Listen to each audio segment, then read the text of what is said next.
2026 கன்னிராசிக்காரங்க குறிப்பாக ஜான்வரியிலேருந்து ஜூனுக்குள்ளே இன்வெஸ்ட் பண்ணுறதா இருந்தால் மிட் கேப்புன்னு சொல்லக்கூடிய விஷயங்களில் இவங்க வந்து இன்வெஸ்ட் பண்ணலாம். பொதுவாகவே என்னங்க மிட் கேப்லலாம் பண்ணால் லாபம் கிடைக்குமா அப்படின்னு நீங்கள் கேட்குறது புரியுது.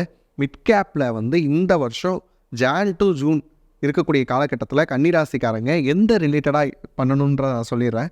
அந்த இண்டஸ்ட்ரியில் வந்து நீங்கள் இன்வெஸ்ட் பண்ணீங்க அப்படின்னா இந்த மிட் கேப்பை நாளைக்கு வந்து திடீர்னு பார்க்குறப்ப உங்களுக்கு வந்து பயங்கரமான லாபத்தை கொடுக்குற விஷயமா இருக்கும். கன்னிராசிக்காரங்களுடைய ராசி அதிபதி வந்து மெர்க்யூரி. அந்த மெர்க்யூரியுடைய ஸ்டேட்மெண்ட் பொறுத்து பார்க்குறப்ப இவங்களுக்கு எது இன்வெஸ்ட் பண்ணலாம் அப்படின்னா எஜுகேஷன் செக்டர். அதுவும் இன்னொரு விஷயம் என்ன அப்படின்னு பார்த்தீங்கன்னா எஜுகேஷன் செக்டாரோட கம்யூனிகேஷன் செக்டர்.